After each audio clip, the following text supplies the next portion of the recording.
Good afternoon and welcome to Young Minds Parents Lounge. This is our recap session on our Facebook Live seminar. Today's topic is on school refusal. I'm Jo, I'm Head of Parent Services. And I'm Emma, I'm the Helpline Manager. Brilliant, thank you for joining us. So as I say, today we're talking about school refusal. Emma, what do we mean by that? Well, when we talk about school refusal, we're covering three separate things. Now, firstly, there are lots of children who are in school but are really reluctant, and there's lots of battles going on in the morning. Secondly, we're hearing from lots of parents of children that simply haven't managed to get back into school following the school holidays. But thirdly, we do also hear about children who are entirely out of the education system. Excellent, okay. And if you're talking about those younger children who are kind of reluctant about school, what are our top tips to those parents? So first of all, my top tip would be ask your child what's troubling them. Really try to get to the bottom of the problem. Reassure them that they're not in trouble, that you're there to do everything possible to help them to find the solution and address any difficulties. The second top tip would be just try and contain your own anxieties. Children are like sponges, they'll soak up your feelings. Just be mindful of that. Thirdly, maintain a really good routine for your child, ranging from your bedtime routine to your sleeping routine, your mealtime routine, but also even think about preparing for the next morning. So get their school bag together and their uniform so they know what to expect for the day ahead. Finally, I'd also say motivate your child. Think about their age. They might really respond well to perhaps star charts or sticker charts or reward charts. And just finally, try not to delay goodbyes. Be confident and warm, but don't delay and prolong.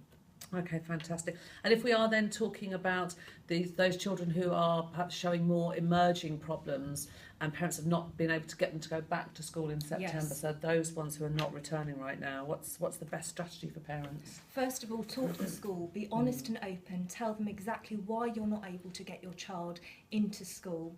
Avoid misinforming them and giving other reasons, because often that means that the support won't be available.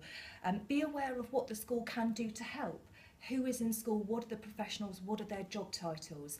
There are educational psychologists, special educational needs coordinators, and where a school feels that even that isn't enough and they need to do a little bit more, they can decide whether or not to apply for an education and healthcare plan for a specific child. But there are also more low-level techniques that they can do as well. They can think about a buddying system, another child to greet the school at the beginning of the day to help them through to act as a mentor, or they can decide that there might be a teacher or a TA assistant who might be able to meet the child at the school gate and help just navigate them in. So there is lots that schools can do to really, really make a difference. And as you say, communication is such a key issue because so many parents are reluctant to raise this issue with the school for being judged as being a bad parent, for failing to tackle these issues. And actually I think we're then very quickly into that area where schools are all about attendance and attainment and not looking at the holistic needs of the child. Unfortunately, that is the experience of many of the parents that contact us at Young Minds. And lots of parents report fear of being fined, fear of prosecution, and the system working against them. But my advice would be, if you found yourself in a really entrenched, complex situation, or if you are the parent of a child who is out of the education system, for me that would be a trigger point to say you need and you deserve expert advice. Yes. And that certainly would be a point to say, do you know what, I'm going to pick up the phone and I'm going to call Young Minds. And actually our helpline number for anybody that needs it is 0808 802 5544, Monday to Friday, 9:30 until 4. Brilliant, thank you. And in terms of a parent does actually call the helpline, what's our response going to be? Because actually I think some of the parents we heard from today, they have such complex issues. They've been through complex assessments. They might have a complex diagnosis. They might have been through CAMS, all of the things we hear around waiting times and getting support. So actually there isn't a blanket response for those parents. But if they phone us, what are they going to get on the other end? The first thing is they're going to get through to somebody that really cares and really wants to make a difference, that will empathise, that will listen to them meaningfully, that will identify what are the behaviours, what are the symptoms, what's really happening. They'll look at what the timeframes have been. They'll look at all the underlying factors to really pull the picture together.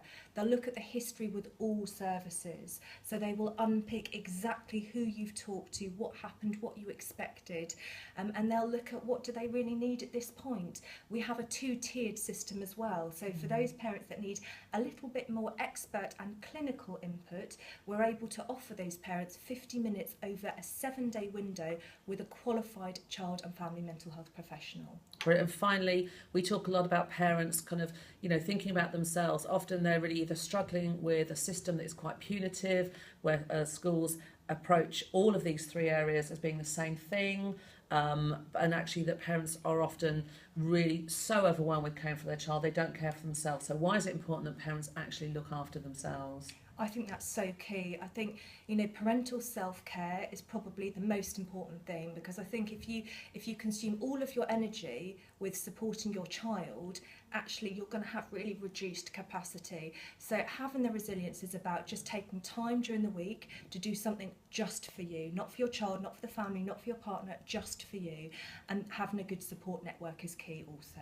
Brilliant, thank you. So we're going to put our next topics up for poll out on Facebook, so do keep following us, keep posting your comments and questions, and we'll see you very soon. Thank you so much. Thank you.